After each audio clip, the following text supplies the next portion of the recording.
15ാം കേരള നിയമസഭയുടെ 11ാം സമ്മേളനത്തിന് അല്പം മുമ്പ് തുടക്കമായി. ബജറ്റ് പാസാക്കുകയാണ് മുഖ്യ അജണ്ട. ബാർക്കോഴ വാദം ആദ്യം തന്നെ അടിയന്തര പ്രമേയമായി ഉന്നയിക്കാൻ പ്രതിപക്ഷ തീരുമാനമുണ്ടാകും. സറണ്ടർ ചെയ്തതും ഓപ്പറേഷൻ യെല്ലോ ഉൾപ്പെടെയുള്ള പരിശോധനാ നടപടികളിലൂടെ ലഭ്യമായതുമായ മുൻഗണനാ കാർഡുകൾ അർഹരായവരുടെ കൈകളിൽ യഥാസമയം എത്തിച്ചു വരികയാണ്. സംസ്ഥാനത്തിലെ റേഷൻ മണ്ണെണ്ണ വിതരണം ഗുരുതര പ്രതിസന്ധി നേരിട്ടുകൊണ്ടിരിക്കുകയാണ്. കേന്ദ്രം അനുവദിക്കുന്ന മണ്ണെണ്ണ വിഹിതത്തിൽ ഗണ്യമായ കുറവ് വന്നതിനാൽ മണ്ണെണ്ണ മൊത്ത വ്യാപാരികൾ വിതരണം ഉപേക്ഷിക്കുന്ന സ്ഥിതി ഉണ്ടായിട്ടുണ്ട്. ജില്ലകളിൽ മണ്ണെണ്ണ മൊത്ത വ്യാപാരികൾ കുറയുന്നത് റേഷൻ മണ്ണെണ്ണ വിതരണത്തെ പ്രതിസന്ധിയിലാക്കിയിട്ടുമുണ്ട്. റേഷൻ പഞ്ചസാര സബ്സിഡി നിലവിൽ AAY വിഭാഗത്തിന് മാത്രമായി കേന്ദ്ര സർക്കാർ പരിമിതപ്പെടുത്തിയിട്ടുണ്ട്. സർ, ബിയും സിയും 2013 ഭക്ഷ്യഭദ്രതാ നിയമം സംസ്ഥാനത്ത് നടപ്പാക്കുന്നതിന് മുമ്പ് പ്രതിവർഷം 16 ലക്ഷത്തോളം മെട്രിക് ടൺ ഭക്ഷ്യധാന്യം സംസ്ഥാനത്തിന് ലഭിച്ചിട്ടുണ്ട്. നിയമസഭാ മന്ദിരത്തിന് മുന്നിൽ ഷഫീദ് റാവുത്തറുണ്ട്. കൂടുതൽ വിശദാംശങ്ങളുമായി ഷഫീദ് റാവുത്തർ ചേരുന്നു. ഷഫീദ്, പറയൂ, 15ാം കേരള നിയമസഭാ സഭയുടെ 11ാം സമ്മേളനം ആരംഭിക്കുമ്പോൾ എന്തൊക്കെ പ്രശ്നങ്ങളും പ്രതിസന്ധികളുമായിരിക്കും ഈ സമ്മേളനം നേരിടേണ്ടി വരിക? സ്വാഭാവികമായും ഇക്കാര്യത്തിൽ പലതരത്തിലുള്ള വിഷയങ്ങൾ ഉന്നയിച്ച് സഭ പ്രക്ഷുബ്ധമാക്കാനുള്ള പ്രതിപക്ഷ നീക്കം ഉണ്ടാകുന്നുള്ള കാര്യത്തിൽ തർക്കമില്ല. കാരണം ഉച്ചയുള്ള ആയുധങ്ങളുമായിട്ടാണ് ഇക്കുറി പ്രതിപക്ഷം സഭയിലേക്ക് എത്തുന്നത്. പ്രത്യേകിച്ച് ലോക്സഭാ തെരഞ്ഞെടുപ്പിൽ LDF തോൽവി അടക്കമുള്ള കാര്യങ്ങൾ സ്വാഭാവികമായും രാഷ്ട്രീയ ചർച്ചകൾക്ക് വഴിവെക്കും.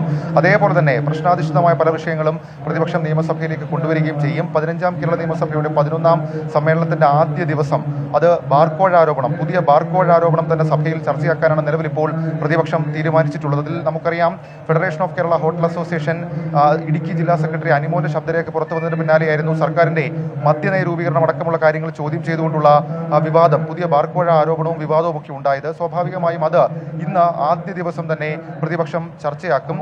മദ്യനയത്തിന് ഇതുമായി ബന്ധപ്പെട്ട് സംസ്ഥാന സർക്കാർ മദ്യനയത്തിന് പണപ്പിരിവ് അടക്കമുള്ള ആരോപണം അത് പ്രതിപക്ഷം ഇതിനോടകം തന്നെ ഉന്നയിച്ചിട്ടുണ്ട്. അതിന്റെ തെളിവുകളാണ് പുറത്തു വന്നതെന്നുള്ള കാര്യം നിയമസഭയിൽ ഇന്ന് പ്രതിപക്ഷം ആരോപണമായി ഉയർത്തുകയും അക്കാര്യത്തിൽ വകുപ്പ് മന്ത്രിക്ക് മറുപടി പറയേണ്ടി വരികയും ചെയ്യും. നമുക്കറിയാം, ഒരു ബാർക്കോഴ ആരോപണത്തെ ചൊല്ലി UDF സർക്കാരിന്റെ കാലത്ത് വലിയ തരത്തിലുള്ള സംഭവ വികാസങ്ങൾക്ക് കേരള നിയമസഭ സാക്ഷിയായതാണ്. സ്വാഭാവികമായും അത് ആ രീതിയിലേക്കുള്ള പ്രതിഷേധം ഇപ്പോൾ പ്രതിപക്ഷത്തിരിക്കുന്ന UDF കൊണ്ടുവരുമെന്നുള്ള കാര്യത്തിൽ ഒരു തർക്കവുമില്ല. അതേസമയം ഇത്തവണ പലതരത്തിലുള്ള പ്രത്യേകതയിൽ ഈ സഭാ സമ്മേളന കാലം ആരംഭിക്കുന്ന സമയത്തുണ്ടായിരുന്നു. പ്രത്യേകിച്ച് ആദ്യ ദിവസമായി ഇന്ന് സഭാ അംഗങ്ങളുടെ ഫോട്ടോ സെഷൻ അടക്കമുള്ള കാര്യങ്ങൾ ചൂണ്ടിക്കാണിച്ചുകൊണ്ട് ശൂന്യവേള, അതായത് അടിയന്തര പ്രമേയം ഉന്നയിക്കുന്ന അടക്കമുള്ള കാര്യങ്ങൾ തടസ്സപ്പെടുത്താൻ സർക്കാർ ശ്രമിച്ചു എന്നുള്ളൊരു ആരോപണം പ്രതിപക്ഷത്തെ സംബന്ധിച്ചിട്ടുണ്ട്. പിന്നെ പ്രതിപക്ഷം പ്രതിഷേധം ശക്തമാക്കിയതിന് പിന്നാലെയാണ് ആ തീരുമാനം ഉപേക്ഷിക്കുകയും ചെയ്തിട്ടുള്ളത്. ഏതായാലും അത്തരത്തിലുള്ള സംഭവങ്ങൾ നിയമസഭയിൽ ഉണ്ടാകും.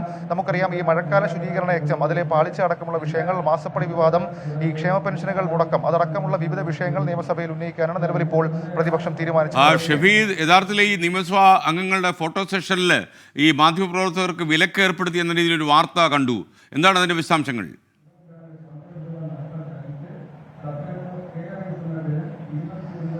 അക്കാര്യത്തിലും വളരെ വിചിത്രമായ ഒരു തീരുമാനം, അങ്ങനെ ഒരു നടപടിയാണ് ഇപ്പോൾ ഈ സ്പീക്കറുടെ ഓഫീസിൽ നിന്ന് ഉണ്ടായിരിക്കുന്നത്. അതായത് നിയമസഭാ അംഗങ്ങളുടെ ഫോട്ടോ സെഷൻ ചിത്രീകരിക്കുന്നത് മാധ്യമങ്ങളെ വിലക്കിയിരിക്കുന്നു. ഇതുമായി ബന്ധപ്പെട്ട നമ്മൾ വിവരങ്ങൾ സ്പീക്കറുടെ സെക്രട്ടറി അടക്കമുള്ള ആളുകളോട് തേടിയപ്പോൾ MLA-മാരുടെ ആവശ്യപ്രകാരമാണ് അങ്ങനെ ഒരു നീക്കത്തിലേക്ക് കടന്നത് എന്നുള്ളതാണ്. പക്ഷേ പരമാവധി അതിനുള്ള സൗകര്യം ഒരുക്കാൻ വേണ്ടിയുള്ള ശ്രമം തുടരുമെന്ന് പറയുകയും ചെയ്തിട്ടുണ്ട്. സാധാരണഗതിയിൽ ഈ ചോദ്യോത്തരവേള കഴിഞ്ഞിട്ടാണ് ഫോട്ടോ സെഷൻ ഉള്ളത്, നിയമസഭാ അംഗങ്ങളുടെ ഫോട്ടോ സെഷൻ ഉള്ളത്.